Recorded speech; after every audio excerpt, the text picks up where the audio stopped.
Alhamdulillah, wa sallallahu ala Sayyidina Muhammadin wa ala alihi al-tayyibin al-tahirin wa sahabatihi wa man tabi'ahum bi ihsanin ila yawm ad-din.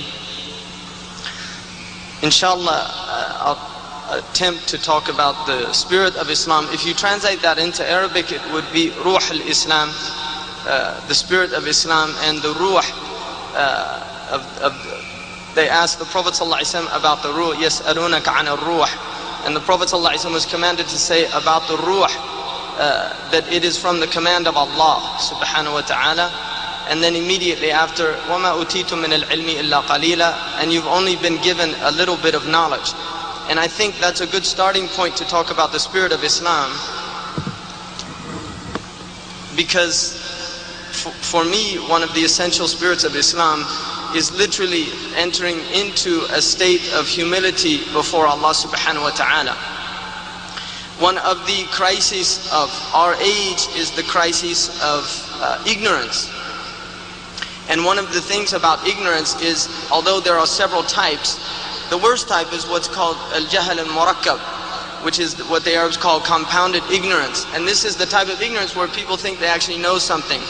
And one of the fascinating things to me in the Quran is that the Quran actually begins with, after Al-Fatiha, with Alif Lam Mim. And if you look in any commentary of the Quran, they always say, Allahu A'lam. Allah subhanahu wa ta'ala knows what Alif Lam Mim is. And immediately after that, Allah says, ذَلِكَ الْكِتَابُ لَا رَيْبَ فِيهِ هُدًى لِلْمُتَّقِينَ. This is the book in which there is no doubt. But Allah begins the book by saying Alif Lam Mim, and then follows it by saying this is the book wherein there is no doubt.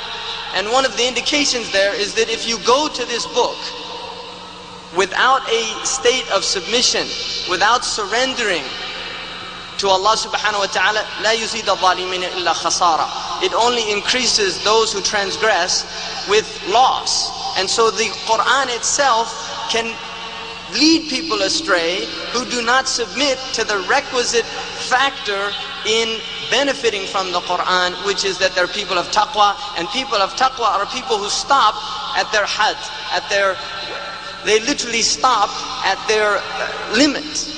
They know their limit and they stop at that point. And this is why immediately after that Allah says, هُدًى لِلْمُتَّقِينَ. It's a guidance for the people of taqwa.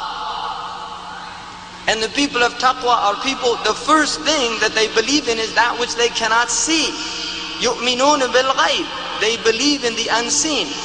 And this is the essence of entering into Islam, is literally to enter in a state of submission. أُدْخُلُوا فِي السَّلْمِ كَافَّةً. Enter into this Islam, this state of surrender and peace, absolutely and completely. أَسْلَمْتُ وَجْهِي لِلَّهِ. That I have submitted my entire being, my essence, to Allah subhanahu wa ta'ala. And so the ruh of Islam, the spirit of Islam, is literally a spirit of submission.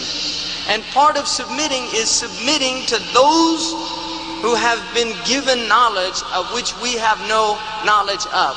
And the first that we look to are always the prophets. And for us it is the Prophet Muhammad sallallahu alayhi wa sallam. This is who the Muslims look to as the one who gives them definitive knowledge, as the one who gives them the knowledge of which there is no doubt. مَا يَنْطِقُ عَنَ الْهَوَى. He does not speak from passion. He does not speak from his own self. إِنْ هُوَ إِلَّا وَحْيٌ يُوحَى. This is a revelation that was given to them. The Prophet ﷺ did not desire this revelation. He did not seek it out. He was a man who was literally in a state of ibadah to Allah subhanahu wa ta'ala. He would go to the cave, the ghar, and he would yatahannath. In the riwayah, it says he used to do certain types of worship that were known to the Hanif of his time. Some type of meditation of which we really don't have any clear or definitive text on that matter. But he used to go and he would do this meditation, and then the revelation begins. اقرأ بسم ربك الذي خلق. And this beginning of the revelation really is something that tells us about the essence of Islam, the spirit of Islam itself. The first thing that he was commanded to do is اقرأ. And Iqra is the basis of knowledge. This is the basis of human knowledge. Allama bil qalam wal qalami wa ma yasturun, by the pen and that which they are writing. When I was in Mauritania, where they still have in the deserts of Mauritania, the people there have impeccable adab to the book of Allah and to these things. I was using a pen to clean my nails because they use reed pens to write on the lawh. And one of the fuqaha there threw a rock at me, and he said, Hamza, لقد أقسم الله سبحانه وتعالى بهذا القلم ولا يصلح لمثل هذا. Allah subhanahu wa ta'ala has sworn by this pen, and this pen is not made for something like this to clean the nails. And I never forgot that. And it's been hard since that. I see people throw pens, toss pen across the room, and I'm always deeply sensitive to that, simply because of this teaching that took place from somebody. In Mauritania, they take these big pens that have plastic covers, and they make beautiful ornamented covers and put them on them to honor the pen. Because Allah has honored the pen by swearing by the pen, and Allah only swears by something that is great. So the knowledge, Iqra bismi rabbika, and this is the second element. Iqra, why do we read? We read in order to come to know Allah subhanahu wa ta'ala. The intellect is nurtured to come to know Allah subhanahu wa ta'ala. My contention that the modern world is based literally on a split. The Europeans took from us Iqra, and they left us Bismi Rabbika. You see, we stopped reading and they started reading, and we kept worshipping Allah but without intellects anymore. At a certain point, and I haven't actually, somebody told me exactly what date it was, but I haven't worked it out myself, but at a certain point it seems like the entire ummah literally switched off their intellects. And it's an amazing phenomenon. Because an ummah that was literally addicted to discovery and the pursuit of knowledge suddenly becomes an ummah completely divorced from the pursuit of knowledge, and we're literally left with a blind imitation with very little reflection, except for a few great scholars that have maintained the traditions of Islam. And then the greatest tragedy of that is that when we have begun to start studying and learning, the Muslims have gone to Western methodologies and literally abandoned this incredible tradition that we had. Which is not to say that there's not benefit in much of what of the developments and the knowledges that have taken place in the West. But at the same time, we should recognize that we have an extraordinary and vast tradition, and the abandonment of this tradition is one of the most detrimental things to the condition of the Muslims in our present time. And we have to seriously look at the impact and the effects of this. When Allah subhanahu wa ta'ala told us to read, He also told us to ask those who know if you don't know. فَاسْأَلُوا أَهْلَ الذِّكْرِ إِن كُنْتُمْ لَا تَعْلَمُونَ. You have to ask the people of remembrance if you do not know. This is part of the adab of the Muslims. The spirit of Islam is literally to recognize our own limitations and that we must learn from others.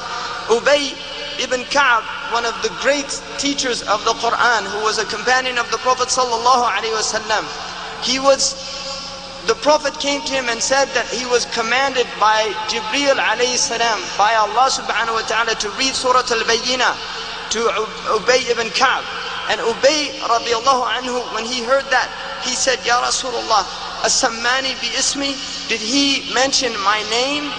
And he said, Sammaka.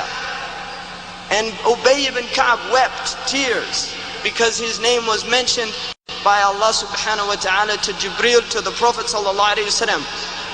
Ibn Abi Jamrah took from this hadith a beautiful meaning, is that he said that the Prophet is teaching his ummah that they should never think that they've gained so much knowledge that they cannot benefit from those that are lower than them or less than them in knowledge. The Arabs have a beautiful proverb, يُوجَدُ فِي النَّهْرِ مَا لَا يُوجَدُ فِي الْبَحْرِ. You can find sometimes in rivers what you don't find in oceans. And there's a beautiful tradition of Muhammad bin Hassan, who asked one of the companions of Ibn Yusuf radiallahu anhum. He had a jariyah who was with Ibn Yusuf, and she said, did you ever hear anything from him?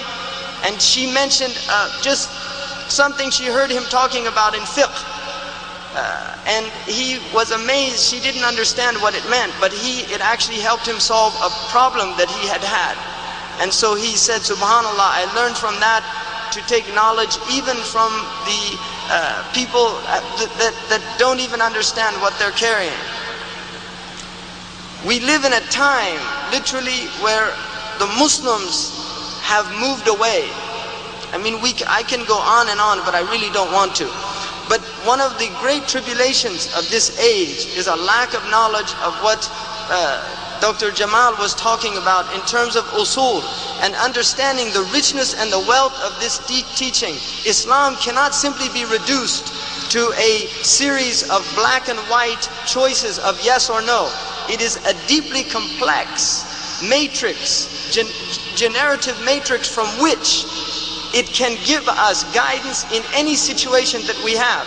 And this sometimes literally means doing what in normal circumstances would be considered haram. And this is not from the idea of al-ghaya tubarrir al-wasila, that the ends justifies the means. That is not the teaching of Islam. But the teaching of Islam is to recognize that the whole foundation of Islam is based, according to Ibn Abdul Salam, who they call Sultan al-Ulama, on masalih al-ibad, that the entire Sharia was based on the benefits of creation, that Allah subhanahu wa ta'ala has literally given us a deen in order that we might benefit maslaha dunyawiyya wa ukhrawiyya, a benefit in this world and a benefit in the next world. This maslaha is based on two beautiful principles. The first is called dar al-mafasid, and the second is called jalb al-masalih. The ulama call these, the dar al-mafasid, al-dururat, the necessities. And Islam always will take the necessity over the maslaha. Dar al-mafsada tuqaddam ala jalb al-maslaha in the usul of the Muslims. So to give an example of how we do this, normally it is not permissible for somebody to expose themselves to a physician of their nakedness. But in a situation of darura, it becomes permissible in order to fend off something that would literally harm one of the 6 things what Jamal mentioned, and one of them was the nafs, which is the self. So in this situation, it's permissible for the person to expose their nakedness if it is to benefit the protection and preservation of the self. And this is dar'ul mafsada. Jalb al-maslaha, which is for hajat. Those are needs. So the necessities are over the needs. And then the last thing is called tahsiniyat or tatmimat, which are based on tahalli and makarim al-akhlaq. So for instance, fitra, the growing of the beard, is a wajib according to the 4 schools of the people of Sunnah. It is a wajib, but it is from the tahsinat. It's not from dururat. It's not from hajat. It's from tahsinat. And it is a wajib. Nobody can say it's not a wajib.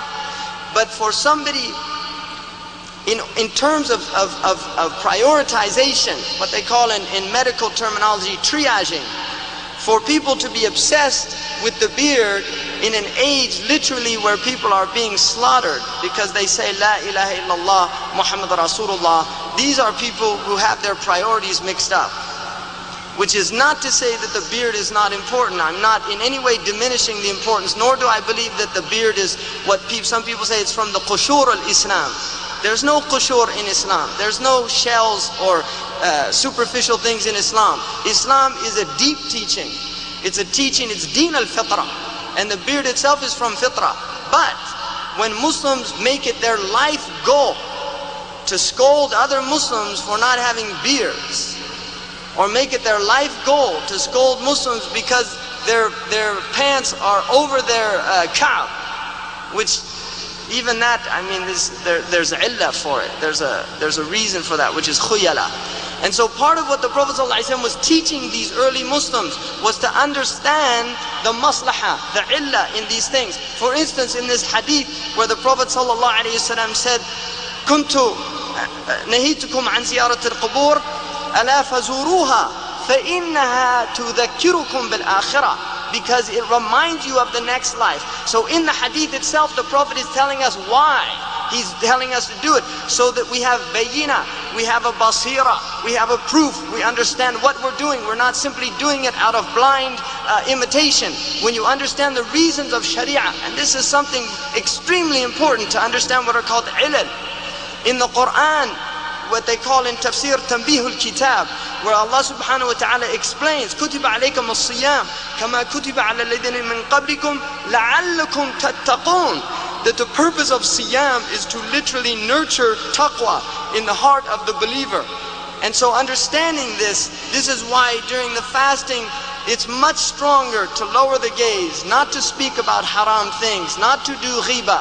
They're haram in all the times, but during the fasting they're even more a priority, لَعَلُّكُمْ تَتَّقُونَ, in order that you might learn these things. The Prophet ﷺ taught his Sahaba these things. One of the things he said about when you're hunting, if the animal goes into the water and it's still alive, and he said, فَلَا تَأْكُلْ مِنْهُ, don't eat from it. فَيُمْكِنُ أَنْ أَعَانُهُ الْمَاءَ عَلَى الْمَوْتِ, because maybe the water caused it to die, and that would be by اختناق, or by suffocation, and it's not permissible to eat meat from which the animal died of suffocation. The Prophet ﷺ told us also, كُلُّ مُسْكِرٍ حَرَامٍ, everything that harms the intellect is impermissible. And this is why the Muslims with these modern drugs, except for Abu Dawud al-Zahiri, Ibn Hazm, there's some people trying to revive his madhab for some reason, but Ibn Hazm was a Zahiri, and he felt that khamr specifically meant wine that the Arabs knew, and it didn't apply to other types of things. And people say, I mean, is that using this somewhere in the Gulf states or something where I live, where, you know, you can drink scotch, but you can't drink wine. I mean, subhanAllah. This type of madness. I mean, this is just part of it. That's the spirit, right? In fact, here they're having a liquor conference.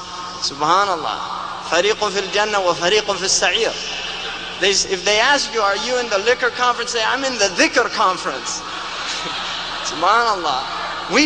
They drink to forget. Huh? We pray to remember. There's a big difference. It's a different religion. Subhanallah. Now, unfortunately, Muslims don't do dhikr anymore. They bicker. they do liquor, and Muslim now they bicker, and we're supposed to do dhikr. So we have to get it straight. Really. Start doing some dhikr of Allah subhanahu wa ta'ala. In the Sharia, if you look at the Sharia itself, there are only 500 verses that deal with ahkam. There are approximately, according to Imam Suyuti in his Iqlil and Ibn Qayyim al-Jawziyah, there's only approximately 500 hadiths that deal with ahkam. And I want to bring out a really important thing, and I hope people appreciate this. The imams of the early communities were brilliant human beings. Allah subhanahu wa ta'ala gave these people intellects. They were literally containers. Somebody asked me, why is it that we can't contain the knowledge that people had before? And I'll show you why. If you have a cup like this and a cup like this, and you start pouring, at a certain point, it can't hold anymore. You see that? It can't hold anymore. But if you have a big container, it can hold it. Well, if you look at these early Muslims, they were huge containers. And unfortunately, we've become very narrow containers. So literally, you try to pour it in, and unfortunately, in order for you to pour anything in, you have to be emptied in the first place. So when people come and they think they know everything, and you try to pour some knowledge in there, it just spills out. Because somebody came up to me and asked me, brother, what's your opinion about such and such? And I said, well, such and such. And then he started arguing with me. I said, well, you didn't want my opinion, you just wanted to suss me out. Right? I mean, this is what we do. We suss people out. What is he? Is he a Sufi? Is he a Wahhabi? Is he a Salafi? I mean, this is where we're at. And this is a bad place to be. هُوَ الَّذِي سَمَّاكَ مِنَ الْمُسْلِمِينَ مِنْ قَبْلِ. He has called you Muslim. I'll just give you a really example of how far from the spirit of Islam some of us have gone. When I was in England, Dr. Jamal, somebody played a tape from me in which the man was slandered. and it was a tape sold, you can buy it in Muslim stores, and the man was slandered, and I told the person who had the tape, I said, I know that can't be true, that he didn't, somebody said that he said something. I said, I don't believe that he said that. When I saw him today, he wanted to ask me, he didn't believe it either, but he wanted to ask me if I was a Habashi, which is a group in Lebanon, and I don't want to go in because I don't like to talk about groups and use their name, but I am definitely not a Habashi, I'm an Amriki.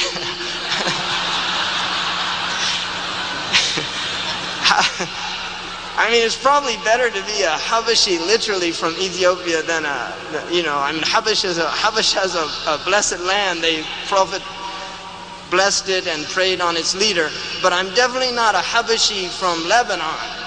All right, I'm a Muslim from California.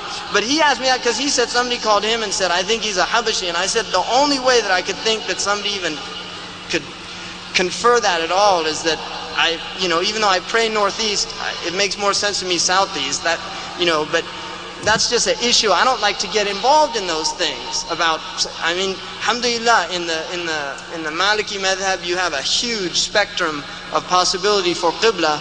The Prophet said in Medina, "Sharriqu wa gharribu," that when you're in Medina, that for the hayd, that you have to go to either east or west when you go to the toilet, indicating that the junub, either facing or having your back, is facing towards the qibla, which is bad adab. But they said this ridiculous thing, and I asked him, and he said, Astaghfirullah, and I knew, I just wanted to just hear it from his own mouth and tell him, that I knew that was not true. But this is something Muslims do. We have literally become sussers, outers, and then everybody has to fit into a category, and I don't like to fit in categories. I happen to like Abu Hamid al-Ghazali, radiallahu anhu, and I've benefited greatly from his books. I also like Ibn Taymiyyah. There's a lot of people that don't like that. You see, because suddenly the right brain and the left brain, there's a corpus callosum is blocked. And they say, no, Abu Hamid al-Ghazali, either you like Abu Hamid al-Ghazali and you don't like Ibn Taymiyyah, or you like Ibn Taymiyyah and you don't like Abu Hamid al-Ghazali, but don't tell me you like both of them. You see, and I say, well, alhamdulillah, I like both of them, so tough luck. And this is what Imam Shafi'i radiallahu anhu said in beautiful poetry, فَقِيهًا وَصُوفِيًا فَكُنْ لَيْسَ وَاحِدًا فإني وحق الله إياك أنصح فذلك قاس لم يذو قلبه تقا وهذا جهول كيف يصلح ذو الجهل. Don't a Sufi, a faqih and a Sufi, don't be one of them. By Allah, I'm giving you sincere counsel. The first one, the faqih, is somebody who they haven't tasted taqwa in their heart, if they don't have a technical term called tasawwuf. And he said, and the other one, the Sufi, is ignorant. And how can an ignorant one ever yaslahu? How can he be someone of salah? And in other words, that the inward and the outward have to be joined. The real mu'min is the mu'min who has his outward Islam is intact, his iman is intact, and ihsan is manifesting. And this is a whole and complete human being. But some of us have become so focused on the outward that we've literally forgotten the inward experience of Islam. And really the spirit of Islam is ultimately وَأَنَّ إِلَىٰ رَبِّكَ الْمُنْتَهَى. To your Lord is your end. This is where we are going. Each one of us will die. I will die and have to be before my Lord. يَوْمَ يَقُومُ النَّاسُ لِرَبِّ الْعَالَمِينَ. On that day, human beings will stand before the Lord of the worlds. This is where we're going to be. Like the man, he said, I used to always demand justice when I looked at all these people around me. And then I started looking at myself and I started begging for mercy. And really, there's a lot of truth to that, you see, because it's so easy for us just to find the faults of other human beings. It's very difficult to see the fault of yourself. One of the valuable sayings in the New Testament that I tell Christians a lot of times when they start picking on Islam, I say, in your book it says that before you pull the speck out of the eye of your brother, pull the 2x4 out of your own eye. And there's a lot of wisdom in that saying, that people need to look at their own selves and they need to assess where they're at and what are we doing. I mean, somebody came, they were criticizing a book that was written saying it has mistakes in it. Subhanallah. Alhamdulillah, every book other than the book of Allah has mistakes in it. Every single book. Imam Shafi'i radiallahu anhu said, I looked at the Risala 40 times. The book he wrote, the Risala, I looked at it 40 times and I kept finding mistakes. After 40 times I gave up and said, only Allah's book is perfect, and I'm just going to put it out for the people. Now somebody told me the other day, he said, I looked at my book twice after they sent it to the press, and I thought of Imam Shafi'i radiallahu anhu, shattana ma baynahuma. But that's where we're at.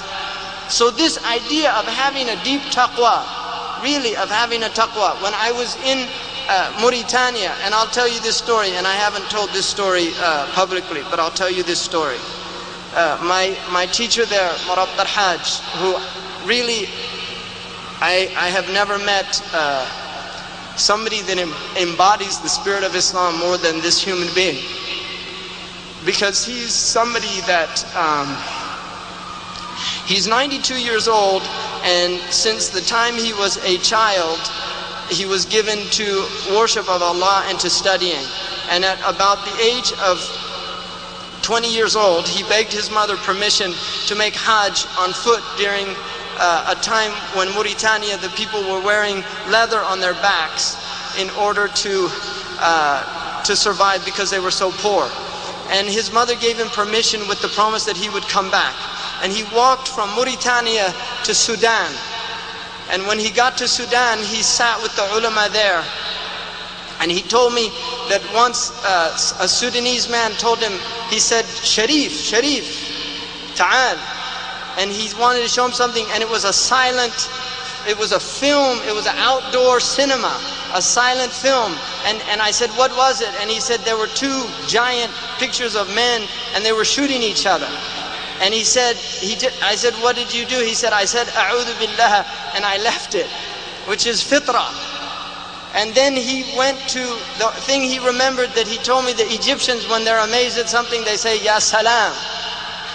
And then he went to the Haram, and he prayed in the Haram and made his Hajj. And he walked from Mecca to Medina, and he spent some time in the Mujawara, and then he went back to Mauritania on foot. And he began teaching, and he's been teaching there for over 70 years. His habit every day is to get up about 4 hours before Fajr and to begin making tahajjud. And when he recites the Quran, he weeps from the fear of Allah subhanahu wa ta'ala. And then at Fajr he goes and he walks to the masjid. At 92 years old, he walks like a young man. I was there last year. And he calls the Adhan himself, and then he leads the prayer. And he does his tahajjud for maybe 3 or 4 hours. For the prayer he recites from Juz Amma, because he said, the Prophet ﷺ said, Man ya'ummukum falyukhaffif. Whoever leads the prayer amongst you, let him shorten the prayer. And then he sits from Fajr and he teaches until Dhuhr. And students come and he teaches until Dhuhr. He goes and he has lunch and has a short nap. And then he gets up after and teaches until Asr. He goes and he makes the Asr prayer and then teaches until Isha. And people come and wake him up in the night, and he gets up and he teaches. And this has been his life for over 70 years. This is, and thousands of Muslims have studied with him from all over North Africa and West Africa. And one of the things, I was once in his presence, and he's a Bedouin man, and his robe had some dirt on it. And it occurred to me that the hadith, al-tahur shatrul iman, and al-nadhafatu min al-iman. It just crossed my heart. And at that point, he put down his book and he looked at me and he smiled and he said, Hamza, asma'at al-hadith al-badadatu min al-iman? Have you heard of the hadith that the Prophet ﷺ said that badada is from iman? And I said, I've never heard that. And he said, go get the qamus and we'll look up badada.